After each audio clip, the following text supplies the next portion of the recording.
Paano kung iyong anak ay bilanggo ng isang karamdaman? Walang kalaban-laban, hirap na hirap sa kanyang kalagayan.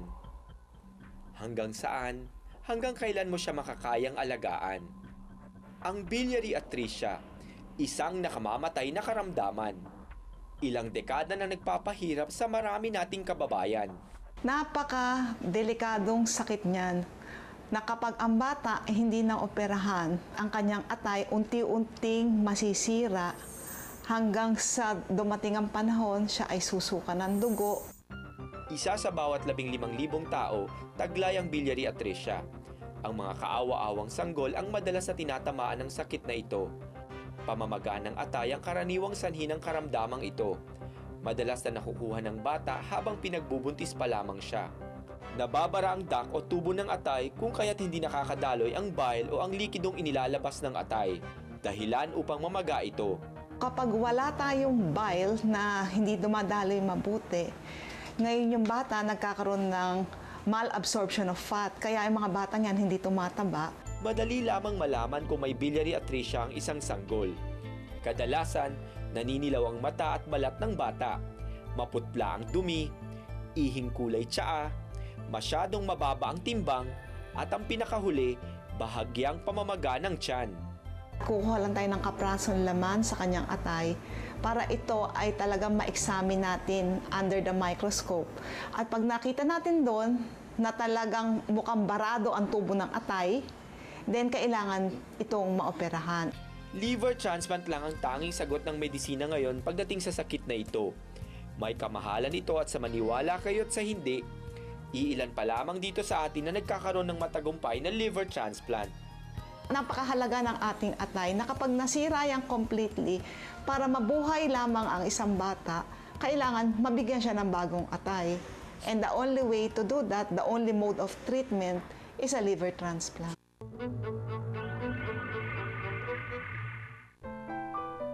Siya si Rainier, 8 taong gulang, may sakit na biliary atresia. 2 buwan pa lamang siya noon nang matuklasang meron siya nito. Mula noon, ang maliwanag sanang hinaharap ni Rainier, tila wala ng katiyakan. Malaki ang tiyan, maputla ang balat at halos butot balat na si Rainier ngayon. Sa loob ng 8 taon na taglayang sakit, bakas ang hirap at pasakit na idinulot nito sa bata. Sakit ko. Sabi daw sa akin, itatransplant ako. Dahil sa karamdaman, maraming bagay na ang hindi nagagawa ni Rainier ngayon.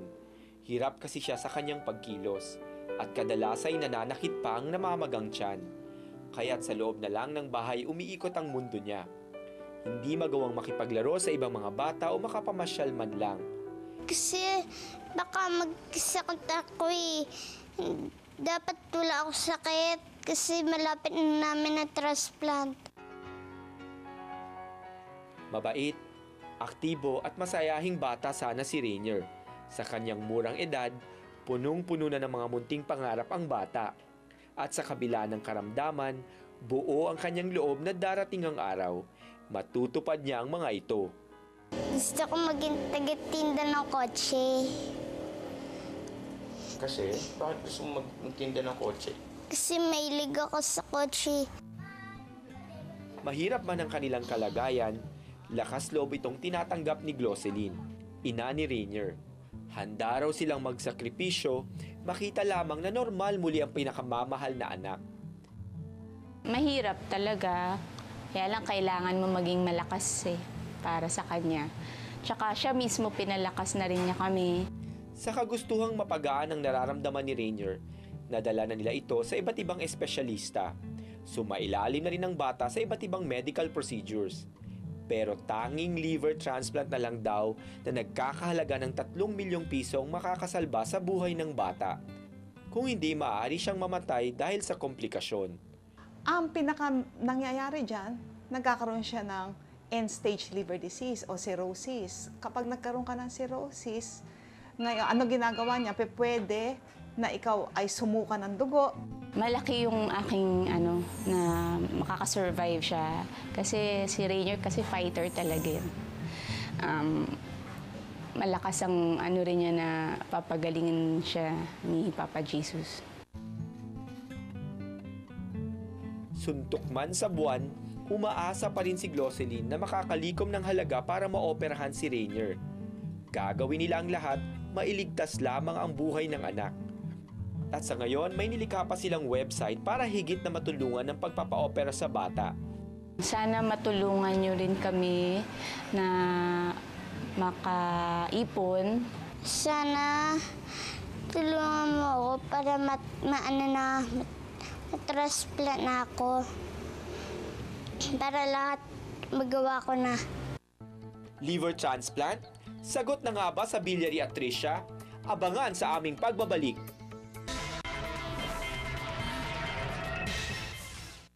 Sa panahong moderno na ang lahat, ang sakit na biliary at Tricia ay agad nang masusolusyonan sa pamamagitan ng liver transplant operation.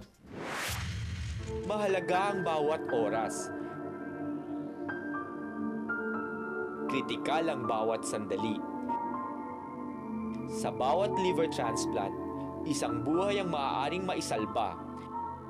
Isang bata ang maaaring magbago ang buhay. Nagiging normal ang buhay nila. Nawawala ang paninilaw. They develop minimal signs of portal hypertension. May iba naman, kahit na mawala ang paninilaw, dire-diretso pa din ang pagkakasira ng atay. Taong 2000 nang malaman natin ang isang magandang balita. Sa kauna-unahang pagkakataon, isang Pinoy ang sumailalim sa isang matagumpay na liver transplant operation. Si Jeremiah Matubis, may biliary at Tricia. Maswerteng nabigyan ng pagkakataong madugtungan ng buhay. Ito na si Jeremiah ngayon. Animoy di dumaan sa isang matinding karamdaman. Walang kahit anong bakas ng bangungot na minsan niyang pinagdaanan. Nag-aaral na rin siya ngayon. Hello, Jeremiah. How are you now? I'm feeling cool, alive, and alert. You feel alive. Yeah. Sino mag-aakalang malalampasan ni Jeremiah ang biliary at Tricia? Ganito ang itsura niya noon. Namamaga ang tiyan, butot balat at dilaw na ang mga mata. Halos wala ng pag-asang gagaling pa. I look at some albums and I looked at a picture was a baby and I wonder who that was, so I asked Mom and then she told me it was me and then she told me I had a liver transplant. It was really emotionally taxing and draining, and we just kept each other strong. Dahil na rin sa dalangin at pananampalataya ng kanyang pamilya sa Diyos, naisalba si Jeremiah sa pamamagitan ng liver transplant. When the friend of my dad found out about that organization, it's Bridges Across Atlantic, they quickly took on the case of Jeremiah, and they were the ones who spoke to Mayo Clinic and worked things out with Mayo Clinic. They were the ones who explained that Jeremiah was needing a liver transplant. So Bridges Across Atlantic made it possible for Jeremiah to be able to have that liver transplant there. May mga peklat at ilang pang bakas ng operasyon sa katawan ni Jeremiah. Ang bawat bakas daw na ito ay tila nagpapaalala ng isang matinding pagsubok na matagumpay nilang nalagpasan bilang isang pamilya. I got closer to God or something.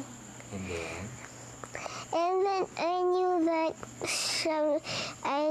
I was more blessed than other kids, which I should also be thankful for. We celebrated and everybody was happy for her. Of course, especially her. She looked so well. Bilang pasasalamat na rin ng pamilya ni Jeremiah, nagtayo ang kanyang lolo ng isang organisasyon para lamang sa mga batang may biliary at Tricia, ang Lift Babies Foundation Incorporated. Gusto namin matulungan yung mga pamilya na may mga babies o mga bata na may biliary at Tricia gaya yung sakit ni Jeremiah. Pati mga magulang ng mga bata nabibigyan din ng pagkakataon upang higit na maunawaan ang sakit ng kanilang mga anak. Ang isang paraan para mag-raise funds, itong mga coin cans na binibigay namin, ginagawa namin ng flyer, ito yung retrato ng isang biliary at Tricia baby, malaki ng tiyan. Sa ngayon, mayroon na raw silang 10 successful liver transplant operations at patuloy pa sa pagtulong sa mga batang taglay ang karamdaman. Gaya ni Rainier, na isa sa kanilang tinutulungan para maoperahan. Kaya naman sa mga magulang na may mga anak na may biliary atresia, isa lang ang kanyang paalala.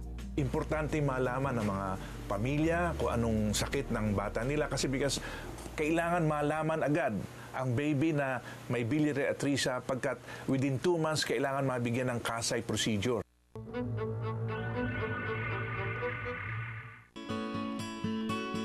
Para sa mga batang may biliary atresia tulad ni Rainier, iisa lang ang aming panalangin. Sana ay palapit na ang araw ng kanyang matagumpay na operasyon. At tulad ni Jeremiah, sa pamamagitan ng ating mga tulong, hindi malayong maaari pang maisalba at madugtungan ang buhay niya. Maaring bisitahin ang website ni Rainier sa www.helprainier.com.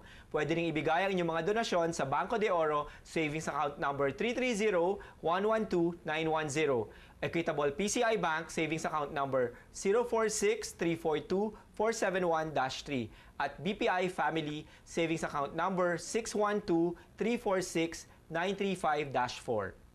Nais namin magpasalamat sa mga viewers na nagpapadala ng kanilang feedback sa aming programa. Meron sa kanila nagpadala ng kanilang katanungan. Noong nakaraang linggo, pinalabas namin ang tungkol sa kidney stones o mga sakit sa bato. Sumulat si Miss Sarlene Inopia. Gusto niya malaman kung ano ba talagang solusyon sa gallbladder stones. Kung operasyon lang ba talaga ang sagot dito. Kay Miss Sarlene Inopia, ito ang mapapayo ko. Para sa gallbladder stones, operasyon lang talaga ang treatment of choice. Minsan, pag malilit lang ang mga bato, sinusubukan tunawin ito na mga gamot, pero hindi ito kasing effective. Kumonsulta ka sa iyong doktor para malaman mo ang options mo. Gusto rin po namin kayong imbitahan sa MedExpo, isang 4-day event na gaganapin sa PICC magmula October 4 Thursday until October 7 Sunday. Siyempre po, kasama ang RxMed sa MedExpo.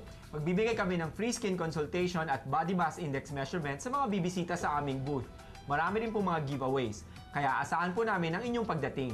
Sa susunod na Miyerkules, abangan ang patuloy naming pagbibigay ng serbisyong totoo. Asahan lagi kaming naririto para mag-abiso. Ito ang RxMed, ang sandigan ng kalusugan.